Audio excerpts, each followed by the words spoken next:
The session is now called to order. Everybody is requested to rise for the singing of the national anthem. Bayang magiliw, perlas ng silanganan, alam ng puso, sa titig mo'y buhay. Lupang hinirang, buyan ka ng magiting, sa manlulupig, kita pasisingil, sa dagat at bundok, sa simoy at sa langit mong baka, may ilang ang tula at awit sa paglayang minamahal. Ang kisap ng watawat mo'y nagumpay na nagdidinig, ang bituin at araw niya kailan pang may magdidilim. Lupa ng araw ng maraming pagsika, kulay langit sa piling mo. Aming ligaya na pag may mamapit, pagkamatay ng dahil sa'yo. Please remain standing for a minute silent prayer and meditation.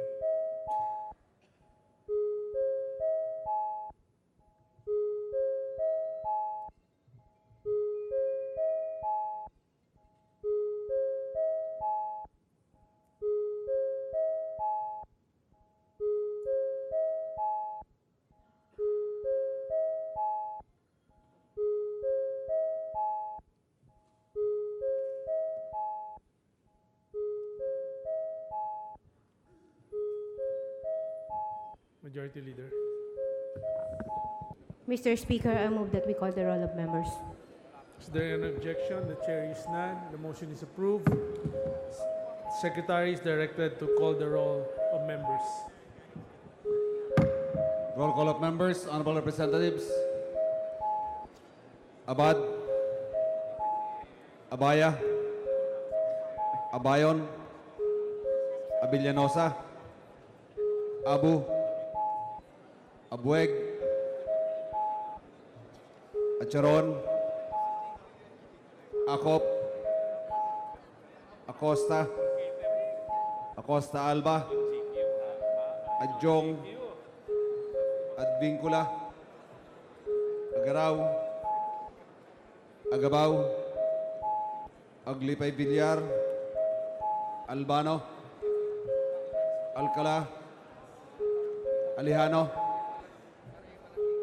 Almario, Almonte, Alonte, Alvarez Franz, Alvarez Mercedes, Alvarez Pantaleon, Amante, Amatong, Andaya, Angara Castillo, Antonino, Antonio, Aquino Magsaysay, Aragones, Arbizon, Arcillas, Arenas, Atienza, Aumentado, Bagaw, Bagaching, Bagilat, Banal, Barbers, Barsaga, Batawil, Batucabe, Bautista Bandigan, Belaro, Belmonte Feliciano, Belmonte Jose Christopher, Belmonte Ricardo, Benitez, Bernos, Bertiz, Biason, Billones, Biron, Bulilia, Bondok, Bordado, Bravo Anthony, Bravo Maravida, Brosas, Bulot Bigtang, Cagas, Calderon, Calixto Rubiano, Caminero, Campos, Canama, Cari, Casilaw, Castelo, Castro Franz, Castro Fredenil, Katamko, Cayetano, Celeste, Seravica, Cirilles, Chavez, Chipeco, Co, Cuanco, Culliantes, Cortés, Cortuna, Cosalan, Crisólogo, Cuba, Cuaresma, Cueva, Dalipe, Datol, Daza, De Jesus, De Venecia, De Vera, Defensor, Del Mar, Del Rosario, Del Oso Montalia, Dimaporo Abdullah, Dimaporo Khalid, Duwabit, Durano, D, Elago, Enverga, Erice, Erigel, Ermita Buhain, Escudero, Espina, Espino, Estrella, Eusebio, Evardone, Fariñas, Fernando, Ferrer Juliet, Ferrer Luis, Ferriol, Floirendo, Flores, Fortun, Fortuno, Fentebelia, Garbin, Garcia Gwendolyn, Garcia Jose, Garcia Albano, Gary Richard, Gary Sharon, Gasataya, Gatchalian, Heron, Guana Cristina, Gomart, Gomez, Gonzaga, Gonzales Alexandria, Gonzales Aurelio Dong, Gonzales Fernando, Guriseta, Gulias, Hernandez, Herrera D, Hofer, Halusos, Javier, Ko, Konghun, Labad-Labad, Lacson, Lagman, Lanete, Laugan, Lasatin, Liachon, Lee, Limkay Chong, Labrigat, Lopez Benhur, Lopez Carlo, Lopez Manuel, Loyola, Macapagal-Arroyo, Maceda, Madrona, Malapitan, Manalo, Mangawang, Magudadato Suharto, Magudadato Sajid, Marcoleta, Marcos, Mariño, Marquez, Martinez, Matugas, Miliana, Minding, Mendoza, Mercado, Mirasol, Montoro, Nava, Nieto, Noel, Nograles Jericho, Nograles Carlo, Nolasco, Nunez Maleñaon, Waminal, Ocampo, Olivares, Ong Edwin, Ong Henry, Ortega Pablo, Ortega Vini, Pacquiao, Paduano, Palma, Pancho, Panganiban, Panotes, Papandayan, Pichay, Pimentel, Pineda, Plaza, Primicia Sagabas, Kimbo, Radasa, Ramos, Relampagos, Revilla, Roa Puno, Robes, Rocamora, Rodriguez Isidro, Rodriguez Maximo, Roman, Romero, Romualdez, Romualdo, Roque Hari, Roque Roelio, Sakdalan, Sagarbaria, Sahali, Salceda, Salimbangon, Salo, Salon, Sambar,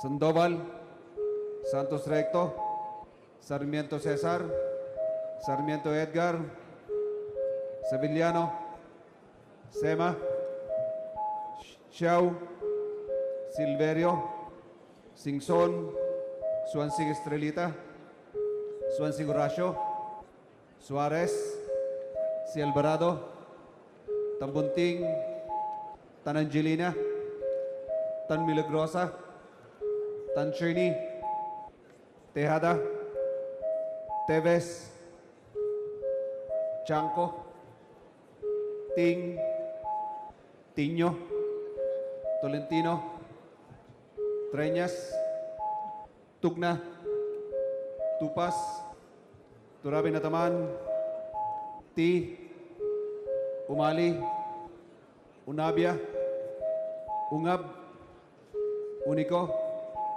Uy Juliet, Uy Rolando, Uy Beretta, Vargas, Vargas Alfonso, Vilarde, Velasco, Velasco Catera, Veloso, Vergara, Villapuerte, Villanueva, Villarasa Suarez, Villarica, Villarin, Villago, Yap Artur, Yap Melesio, Yap Victor, Yu, Zamora Mar Carmen, Zamora Ronaldo, Sarate, Subiri.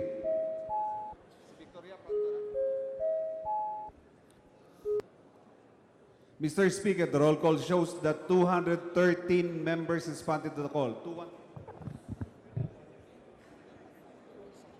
With 213, with 213 present, the chair declares a quorum.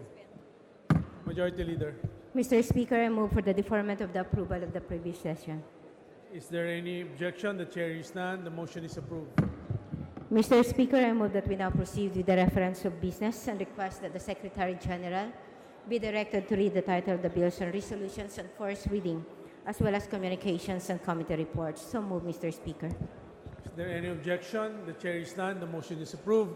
The Secretary General is directed to read the bills on first reading and resolutions for referral to appropriate committees. Reference of business, bills on first reading, House Bill 6447, converting the Quezon Licensing Center of the LTO in Lucena City into a regular licensing center, Representative Alcala. To the Committee on Transportation. House Bill 6448, establishing the Philippine Geriatric Center, Representative Aquino Magsaysay. To the Committee on Health. House Bill 6450, establishing Polytechnic University of the Philippines, Bansud Branch, Representative Umali. To the Committee on Higher and Technical Education. House Bill 6451, strengthening the Office of the Ombudsman, Representative Nemisia Sagabas. To the Committee on Justice. Communications, letter dated August 15 of Maria Corazon S. Gomez, Regional Director, COA. To the Committee on Appropriations. 2016 Annual Audit Report of the PDEA. To the Committee on Appropriations. Letter dated August 22 of Catalino Escuy, Officer in Charge, DILG. To the Committee on Appropriations. Judiciary Annual Report 2016 to June 2017. To the Committee on Justice. 2016 Annual Audit Report on the Camarines Sur Polytechnic College. To the Committee on Appropriations. Letter dated August 30 of Cecilia S. Estoros, Director for COA. To the Committee on Appropriations. 2016 Annual Audit Reports on various colleges and universities. to the Committee on Appropriations, Letter dated 15 September 2017 of Roger Edino, Deputy Director, BSP. to the Committee on Banks and Financial Intermediaries, Committee reports, report number 394 and House Bill number 927. to the Committee on Rules, Report number 395 on House Bill number 6465. to the Committee on Rules, Report number 396 on House Bill number 3932. to the Committee on Rules. Majority Leader. Mr. Speaker, before we proceed, we would like to acknowledge the presence in the gallery of the guests of the Honorable Teodoro Ted Montoro of Party List A. Ascenso. They are from Sansan Garden School for Persons with Disability, Ichinomiya City, Nagoya, Japan. The Chief Executive Officer is Mr. Noriko Inami, President Mr. Hiroyushi Hayami, and the officers Mr. Yosuke Hayashi, Mr. Akinobu Baba, Mr. Yasui Hinbino, Mr. Elmer Reyes, Mr. Yuko Huri, Mr. Roldan Hernandez, and Ms. Eliza Yahas. They are all in the plenary, Your Honor. May the guest of Honorable Ted Montoro stand to be recognized. Welcome to the House of Representatives. Majority Leader. Mr. Speaker, under the calendar of business for the day, I move that we consider House Bill number 6452 as contained in Committee Report number 393 submitted by the Committee on Health. With this, Mr. Speaker, may I request that the Secretary General be directed to read the title only of the bill without prejudice to the insertion thereto on the records of the text thereof. So move, Mr. Speaker. Is there any objection? The chair is none. The motion is approved. The Secretary General is directed to read House Bill 6452 for second reading. House Bill number 6452. An act establishing a national mental health policy for the purpose of enhancing the delivery of integrated mental health services, promoting and protecting the rights of persons utilizing psychiatric, neurologic, and psychological health services and appropriating funds therefore. Mr. Speaker, I move that the author, the Honorable Representative Cristina Roa Puno of the 1st District of Antipolo City be recognized to begin her sponsorship. Honorable Roa is hereby recognized. Thank you very much, Mr. Speaker. Honorable colleagues, good afternoon. We don't often hear the words mental health spoken out loud. People suffering from depression, schizophrenia, bipolar, or anxiety disorder do so in silence for fear of being cast aside, for being pitied, misjudged, or rejected, or worse, for being branded as psycho, lunatic, or in our own parlance, buang, sinto-sinto, kulang-kulang, or siraulo. If you are depressed, that means you're weak. If you can't handle your personal problems, however insurmountable they appear to be, you are soft, feeble, and failing. If you find yourself crying incessantly for days after losing your home to a typhoon, then you are pathetic and hopeless. If you continue to hear gunshots days after fighting has stopped in your war-torn area, then you have lost your mind. Nobody wants to talk about mental health because of the stigma associated with it. The subject has been considered taboo, and perhaps for this reason, mental health has been relegated to the lowest rungs of our legislative priorities for almost 30 years. The silence on this vital health concern ends now. Today, I am proud to sponsor the Comprehensive Mental Health Act because, true to its proponents' battle cry, there is no health without mental health. Mental health is not merely the absence of mental disorders or disabilities. Mental health is a state of well-being in which we can realize our own abilities, where we can cope with the normal stresses of life, make correct choices, work productively, and relate well to others, and make a contribution to our community. Mental health and well-being are fundamental to our collective and individual abilities as humans to think, to feel, to act. Mental health crises are brought on by several factors. There are biological elements such as genes or brain chemistry, family history of mental health problems, and exposure to such circumstances may also have an effect. And significantly, life experiences such as trauma or abuse play a huge part in altering our state of mental wellness. This cannot be more evident in our country where every day Filipinos face the challenges brought on by war and terrorism, crimes and killings, typhoons, earthquakes, cultural clashes, and abject poverty. Mental health troubles spare no one. They affect us, or the people we love, or those loved by our loved ones. And many times we come face to face with it and we still don't know what is in front of us. And when we do recognize the problems, we often don't know what to do with them. Sadly, many times the realization comes too late.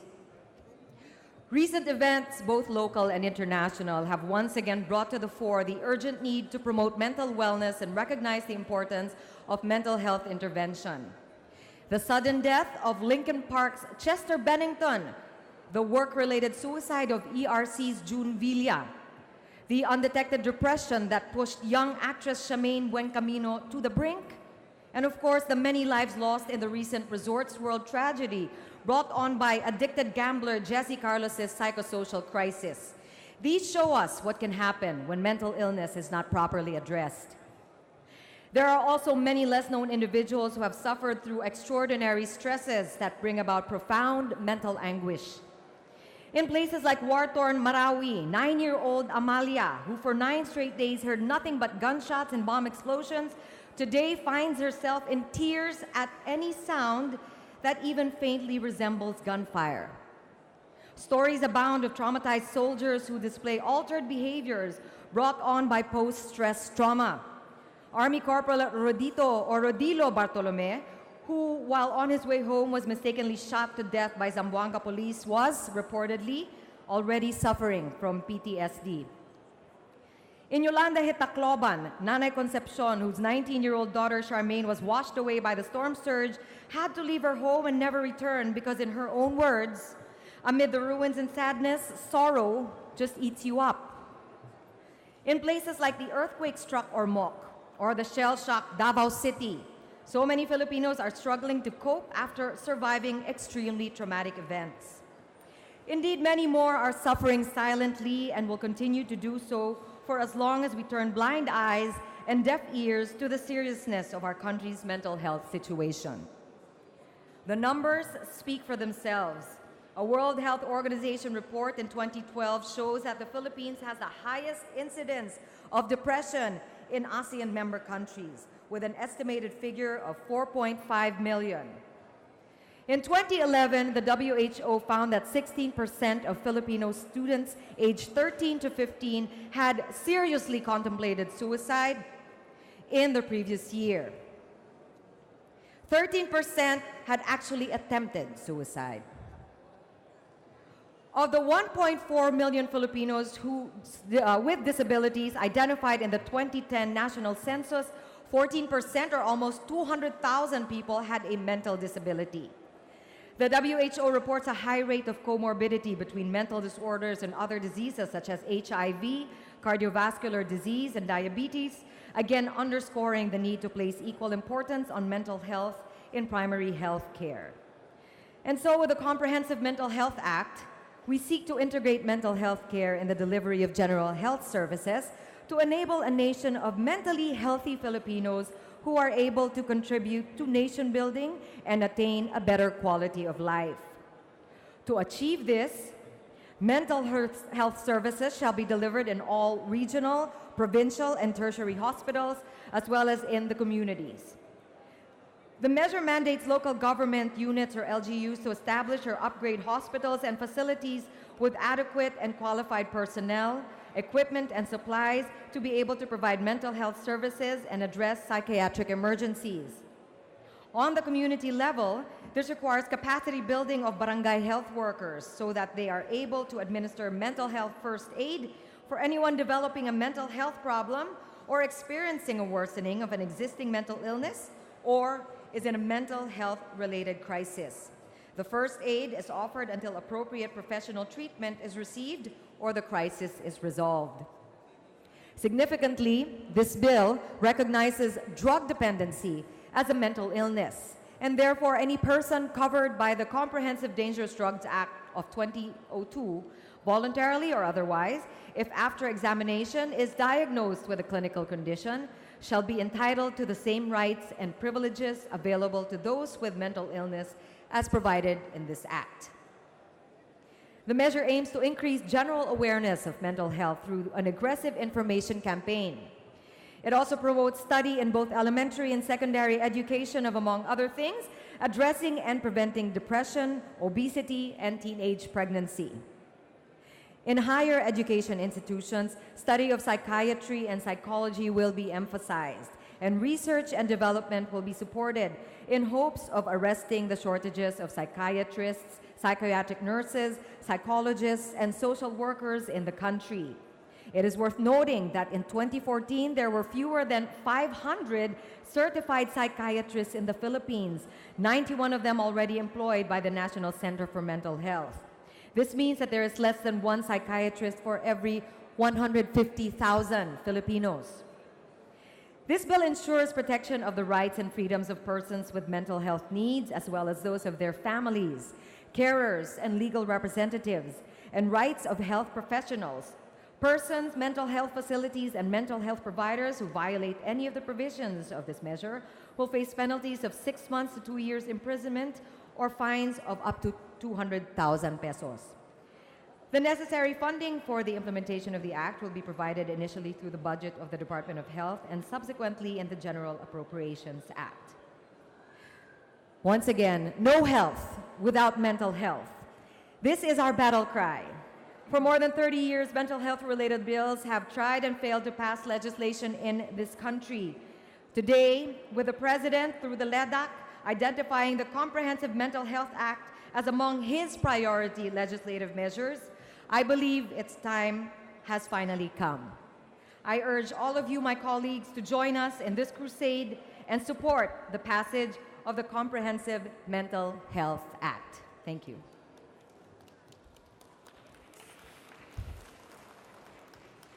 Majority Leader. Mr. Speaker, I move that we recognize the Honorable Lito Atienza of Party List Buhay for his interpellation. So moved, Mr. Speaker. Honorable Lito Atienza is hereby recognized. Thank you, Mr. Speaker.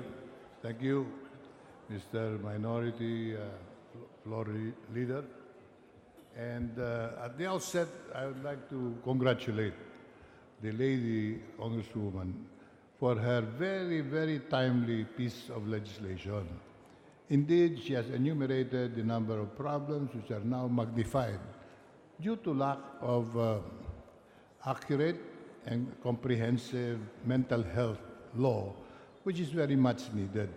Kaya binabati po natin ang ating kagalang-galang na Congresswoman sa kanyang pagsasaliksik at kanyang pagtatyaga upang ito ay matuloy bilang isang batas na makatutulong ng malaki para sa ating bansa.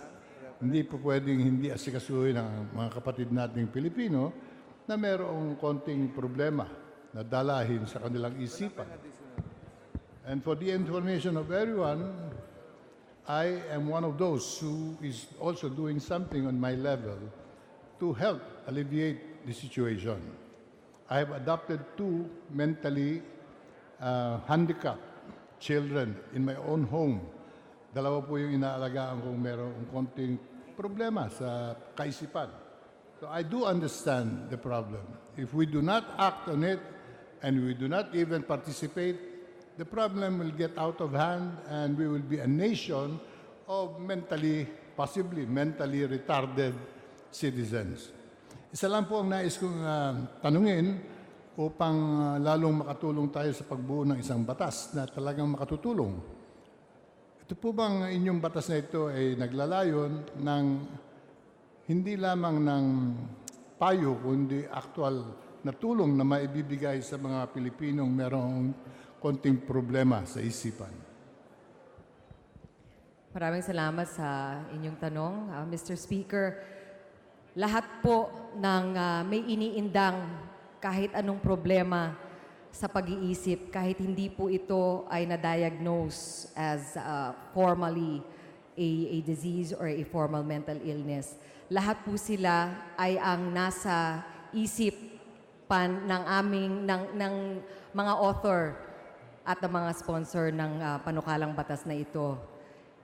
Sa community level o sa barangay level pa lamang, ang aming adhikain po ay mabigyan ng karampatang training ang mga barangay health workers para agad-agad ay malaman nila kapag ang isang tao ay merong iniinda, ay maaring magkaroon pa lang ng problema, nagsisimula na ang problema, or merong hilang hinaharap na mga problema na kuminsan ay pangkaraniwan, kuminsan ay malubha. At sa pamamagitan nito, ang aming layunin ay mabawasan ang mga kaso ng mas malubhang sakit sa pag-iisip. In our desire to capacitate the barangay health workers, we want them to be able to administer a mental health first aid so that people who just need to be listened to will have an ear that will listen to them. People who don't know what they are facing might have somebody that they can discuss their problems with. A mental health first aid provider will be able to empower somebody who has such problems or such worries and let them know that there is help available. Existing today, Mr. Speaker, are hotlines for those who are contemplating suicide. They are provided by many non-government organizations. But we also intend with this measure to intensify the information campaign so that those who have previously kept silent about their conditions will be emboldened and empowered to come out and claim their conditions and consequentially seek help for their problems, Mr. Speaker. Maganda po yung layunin yun. Tatanungin ko rin po kung ito po bang batas na ito, since we are calling it a comprehensive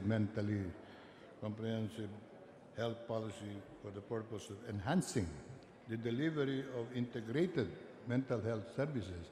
Kasama po ba rin sa integrated mental health services ang pagbibigay ng actual and real help rather than just merely informing the person or educating the person, but rather taking care of the mentally deranged or mentally handicapped citizen. Sapagkat wala na po tayo ngayong mental hospital. Alam natin yun. At ibinebenta na po yung Mandaluyong mental health facilities. Kaya ang mga may diferensya ngayong mga Pilipino ay nagkalat na sa mga kalye. Tinatanggihan na po sila ng mga ospital. Sa pamamagitan nitong batas na ito, maaari sigurong hindi na sila tanggihan. Kaya kung maaaring palakasin lamang natin yung provision na yon, no public hospital should refuse any Filipino requesting for help or any relative requesting for help for one of their members who is mentally handicapped. Sa ngayon po, ang katotohanan, hindi tinatanggap ng mga ospital pag ang problema ay kaisipan. Kung tawagin natin ay kulang-kulang, siraulo, kaya nakikita po natin sila sa lansangan, palakad-lakad, nanggigitata, natutulog sa sidewalk. Sila po ay hindi tinutulungan ng social welfare. Tinatanong ko ito pa ulit-ulit sa Department of Social Welfare kung kasama sila ron sa yung ating giveaway para sa mga poorest of the poor. Eh, ang sagot nila, hindi raw nila rin trabaho yun.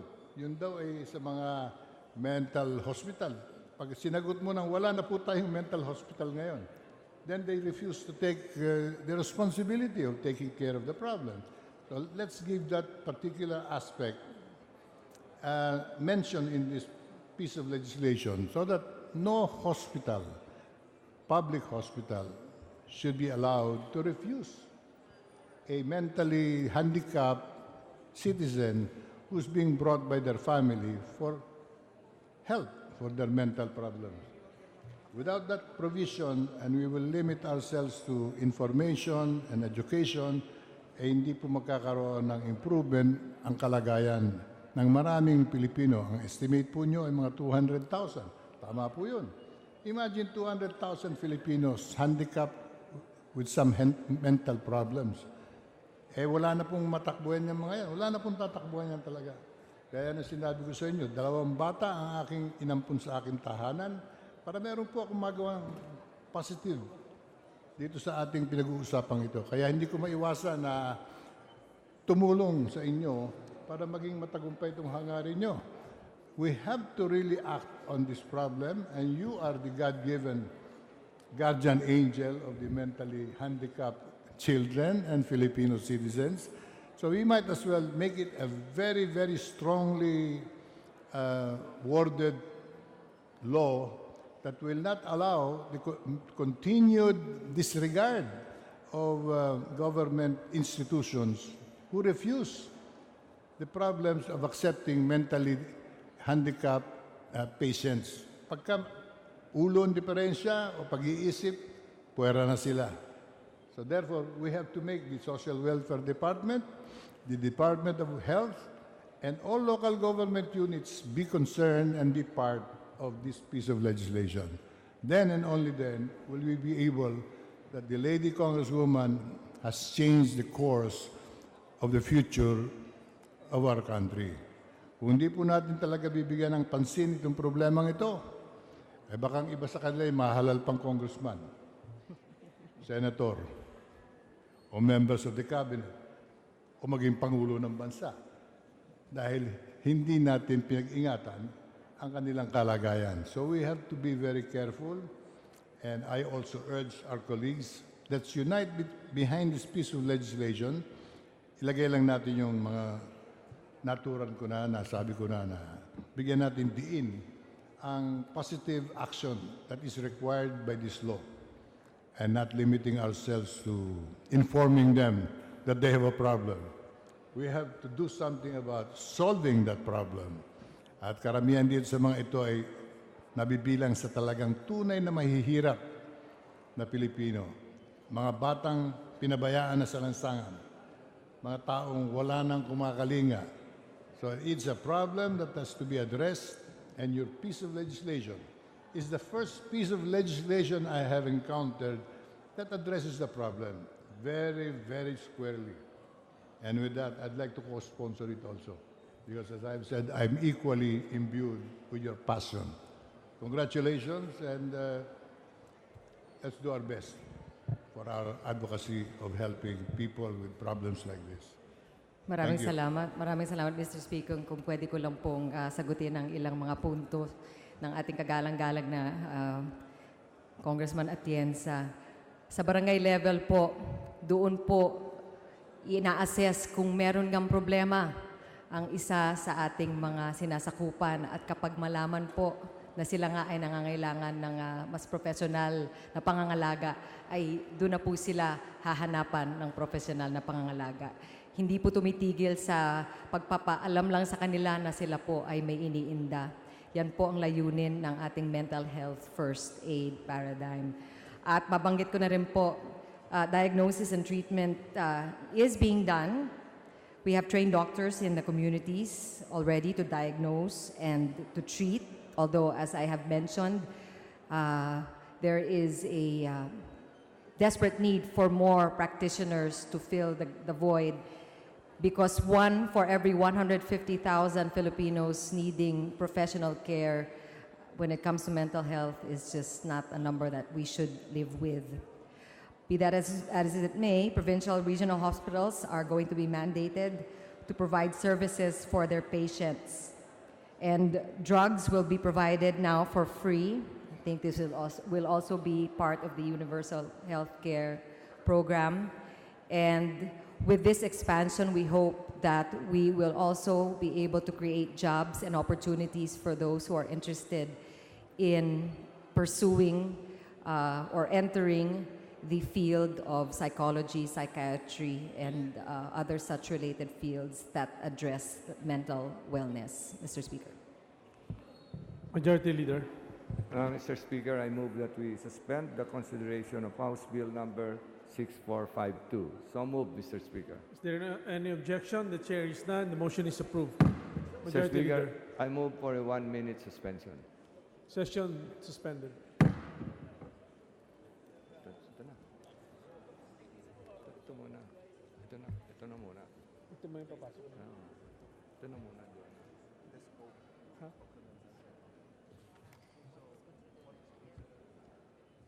Session resumed. Majority Leader. Mr. Speaker, I move for the approval of the journal of the previous session dated, journal number 29 dated September 26, 2017. So moved, Mr. Speaker.